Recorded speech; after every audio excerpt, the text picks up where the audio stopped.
Hey, everybody, and welcome back to another episode of the Security Repo Podcast. As always, I'm your host, Dwayne. And please like and subscribe if you're watching this on YouTube or Spotify or anywhere else you're watching this. If you have a chance to like it, please do. It does help us out as a channel, and it does help us spread the word out there and get into those feeds.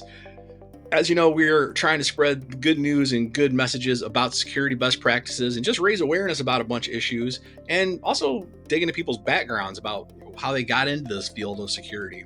This week, we have a really awesome guest that I met a few weeks ago at a B-Sides Seattle to be specific. Thomas Jost is passionate about breaking things and helping teams fix those things. After a solid career in software development, Thomas is now fully devoted to application security and DevSecOps as a senior applications security engineer. Welcome to the show. Thank you, Dwayne. Happy to be here. So it's been a little while since I've seen you. How did you enjoy B-Sides Seattle? Oh man, that was fantastic. It'd been a while since I'd been to any conferences, and just being able to see the support and the community within information security, and just how passionate everybody is, and how uplifting everybody was. It was one of the better experiences I can speak about for the past couple of years. Yeah, if you're listening out there and you've never been to a B-Sides, we highly recommend it. It's an amazing community. I mean, everybody's an individual in it, but still we feel cohesively like we're all in this together. And that's the way I always get about that. But it is a place primarily for security conversations. So your background's interesting to me because you don't have, I mean, there's no such thing as a traditional security background, but you're coming from software development side of the world. How did you make that leap? How did you go from building software to now working to secure that software? So I guess there's a bit of a backstory there. Back when I was a wild teenager, like a lot of hackers, I was interested in breaking things and doing shenanigans.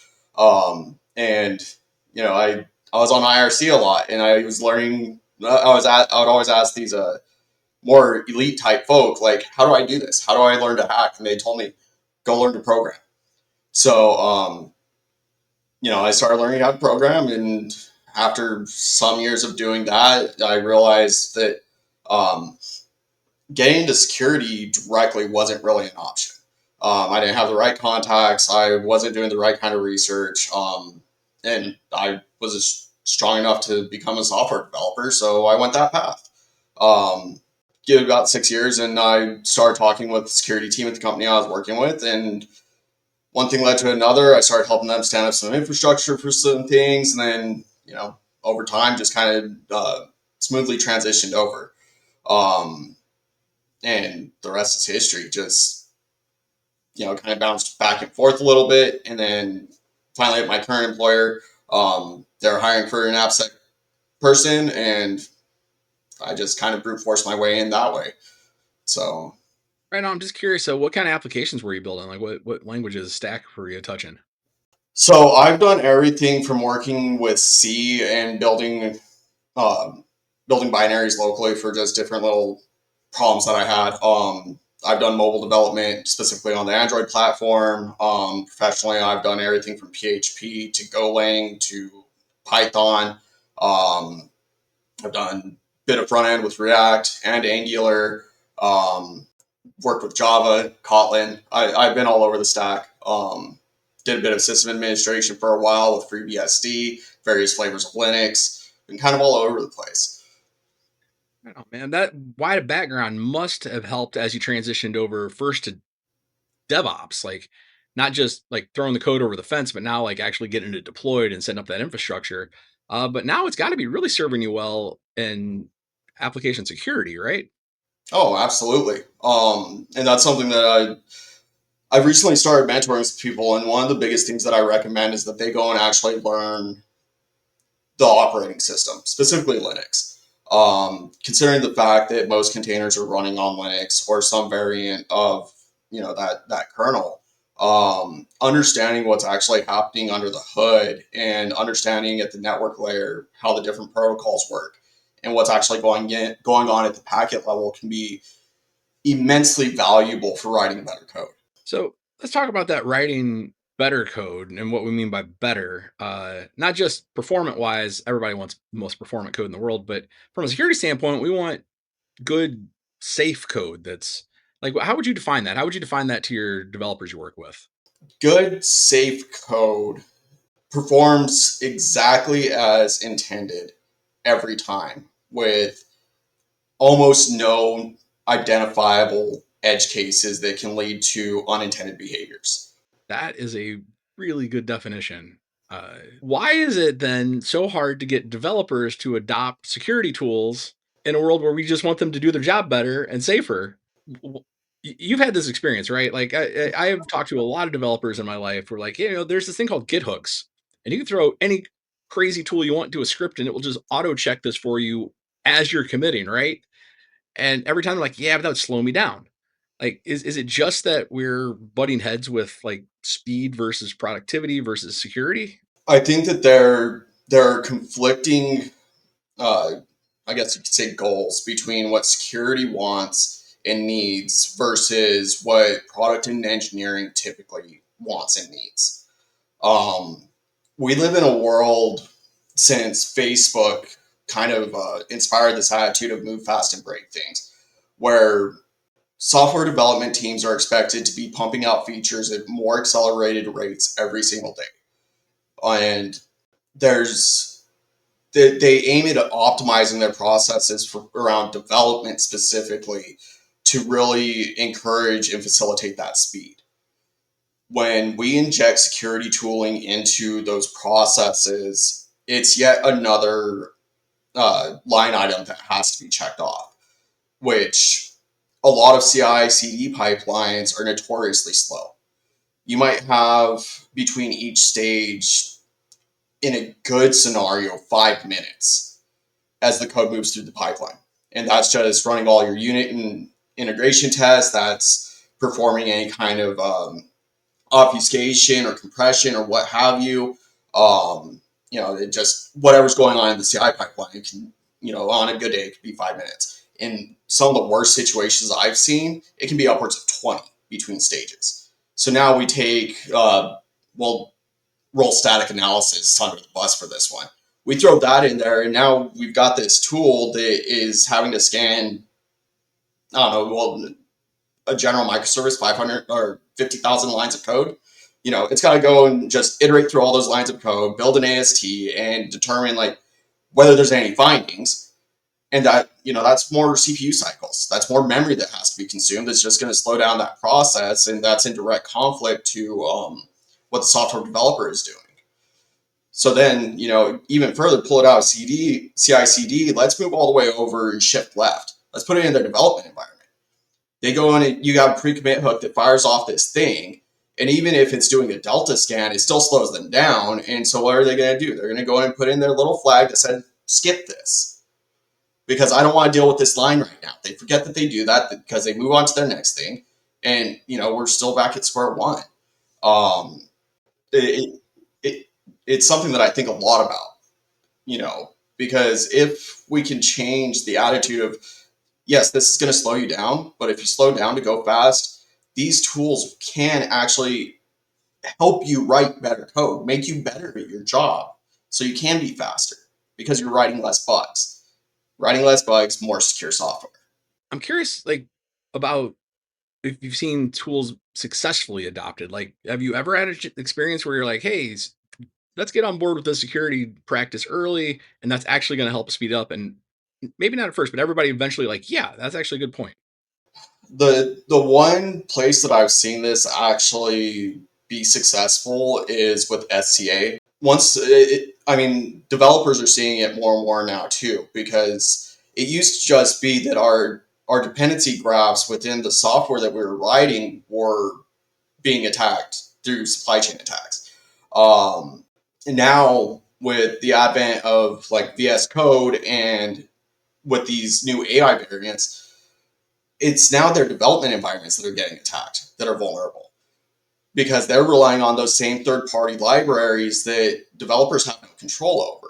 So, it scares them because there are things that they install and they can't really review that code right off, or they don't know how to review whatever's in that, new extension that they want to put into VS Code. And they end up getting yelled at by security because, oh, your system's now compromised because you downloaded that package that had a loader that, just pulled ransomware onto your system. Worst case scenario. But, at SCA, it provides them a lot more value than, say, stack analysis. I'm not going to throw any vendors out there, but, stack analysis just kind of makes a lot of noise and doesn't really provide a lot of value to them right off.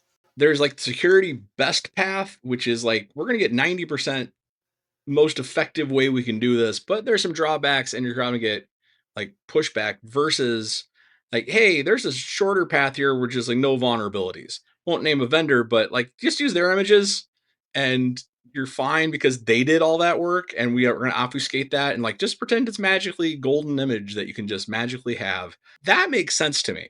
Like from a sales perspective, from a integration perspective, if I was a developer, I'd be like, yeah, why am I pulling this off of random internet versus what you vetted me? So that totally makes sense.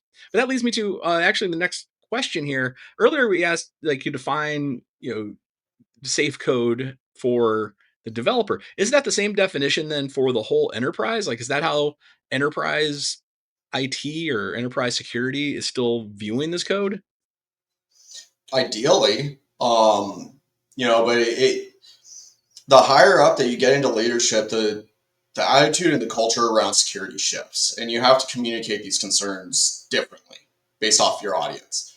A software developer is going to be like, oh yeah, that makes sense that code that I wrote or that third-party dependency that we pulled in introduces some kind of risk, and if you can frame it in a way that impacts performance, they'll be more susceptible to fixing it or being more amenable to the idea of leveraging the tooling that security wants versus a C-suite executive where they're just going to see how is this going to hit the bottom line.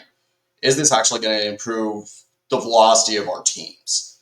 And is that risk that security is describing something that we really need to be concerned about fixing versus just waiting for something to happen and letting insurance deal with it? Yeah, that's that balancing of risk. Like every organization works with some level of risk. If you didn't believe in risk, then you wouldn't have a company. That's kind of Right. the. As a practitioner, like I'm just curious, like where have you seen that line drawn? Have you ever been in a situation, not current company, but in your life of like, no, just ship it. Like we got to get this out the door, hot fix now. We might get hacked. There might be a backdoor in here, but damn, we got to go. Um, or have you seen the other side of that where it was like, well, let's be cautious here.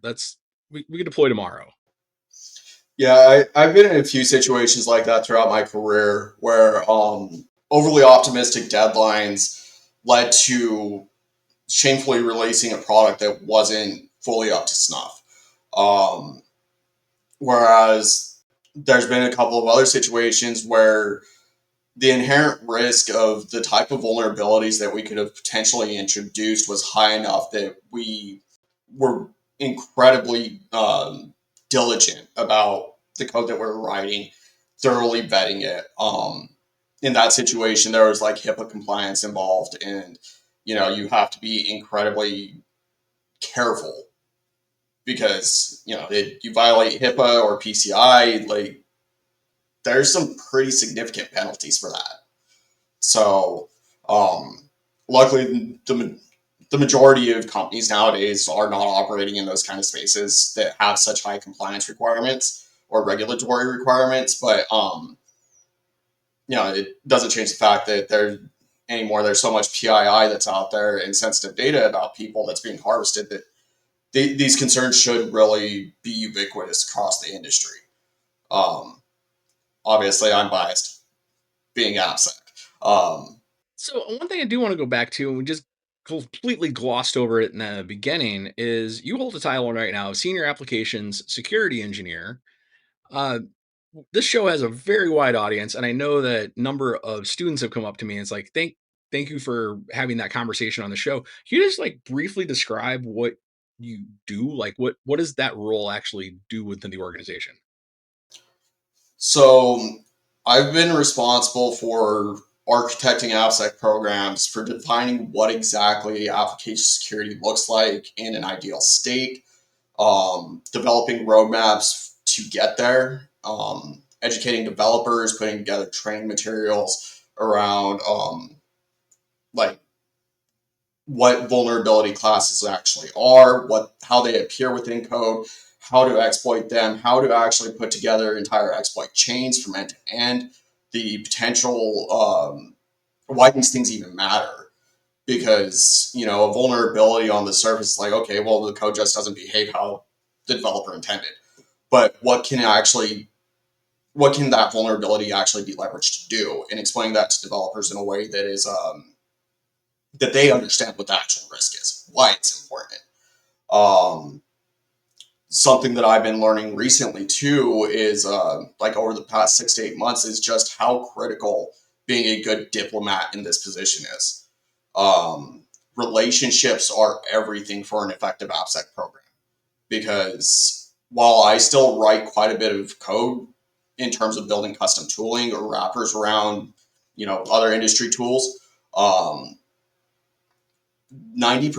of what an AppSec engineer is doing is asking people to do something for them. So you have to really develop and cultivate very strong positive relationships. Otherwise, I personally learned about 75% of the ways to not do AppSec properly. Interesting, man. Like I have so many conversations, and that's exactly what it boils down to. Is like, yeah, we can talk about tools, but what we really need to do is get mind share. We need to get hearts and minds, get people like on the same boat. So I had that conversation with you in person. So I think I kind of glossed over that at the beginning. We jumped right into the nitty gritty details. Uh, so just curious to advice you would give other people that hear that and said, "Wow, that actually sounds doable. I could do that with my career." What advice would you have for those folks? I would say learn as much as possible. And while you can be super technical, um, having very strong soft skills is more important.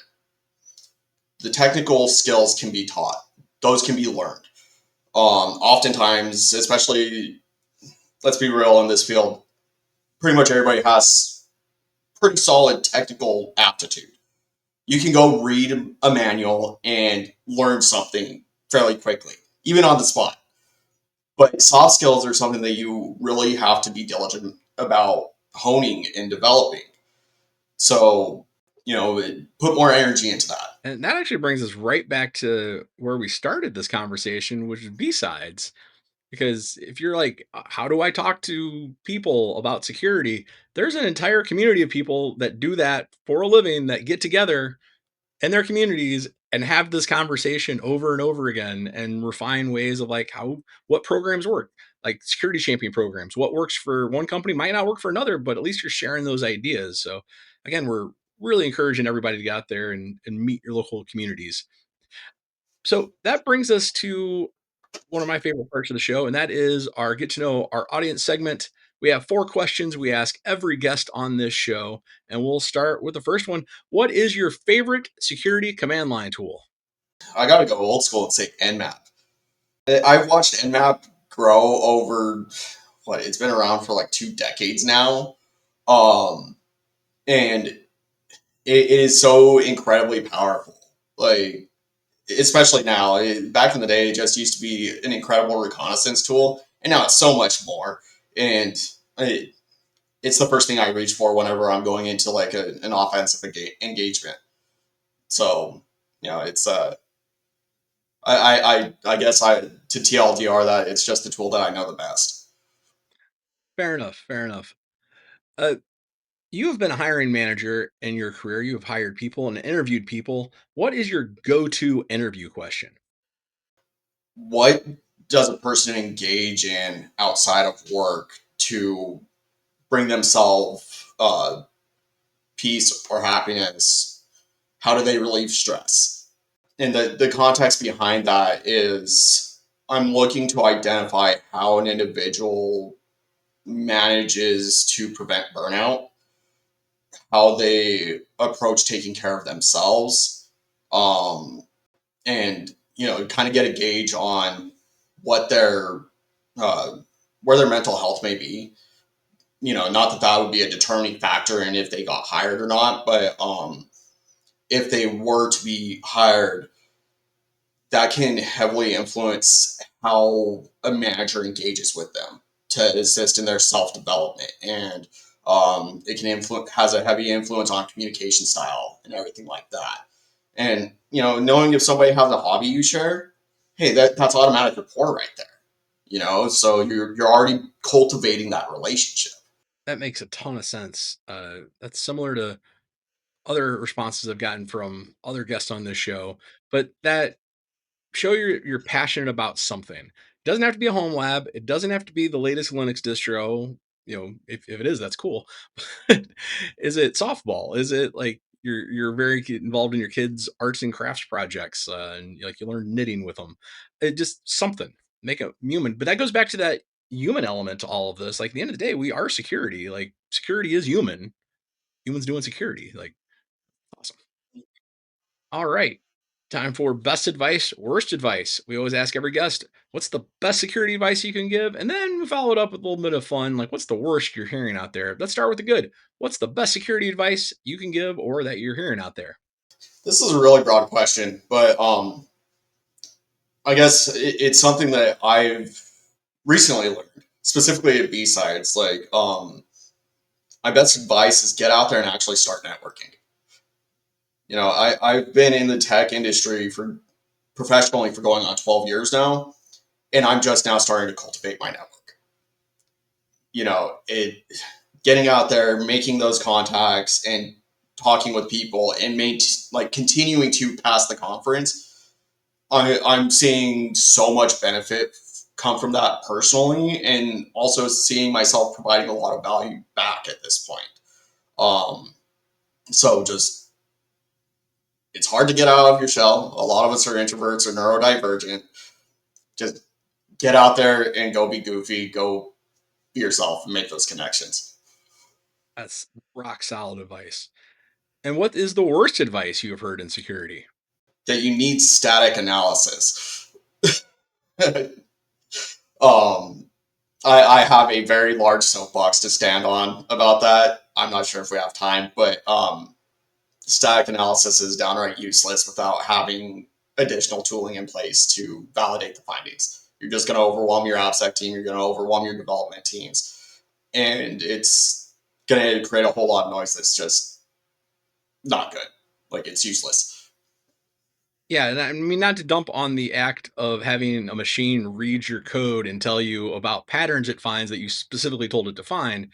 There was an old school PHP stan which got made into Drupal check. So one of my old claims to fame in the Drupal community was I used that to uh, see if the Drupal 8 modules, like everything in the entire community, everything in the ecosystem, was automatic or was compatible with Drupal 9 as we went version to version. And like I just ran and it wasn't that noisy because I was specifically saying, hey, look for these list of hooks that are being deprecated and give me that back. So I'm always defensive of like the tool itself, but you are absolutely spot on. That false positive problem or just like telling you about a bunch of problems without any way to validate or fix those, utterly useless. I've actually used the tool that was in Drupal. It was one of the in one of my previous employers. I brought it in and effectively made every software developer in that company angry. But that's a whole other story. That's a whole other story. And that one we don't have time to get into. Uh, well, here we're at the end of the show. It's been a great conversation, but we always love to give our guests the final word. Anything you want to plug, anything you want to tell us about, or just get off your chest about security, floor is yours. I'm looking forward to hopefully speaking at some conferences this year. So, if you're looking to have somebody to come talk to because you don't know anybody, first time out at a conference, if I'm there, come find me. Connect with me on LinkedIn. And, I'm happy to share wisdom or commiserate about, what the state of security is in this modern era. Well, thank you very much for being here. And I look forward to seeing you again at another B-Sides or security conference in the near future. Awesome. Well, thanks, Dwayne. Happy to have this opportunity.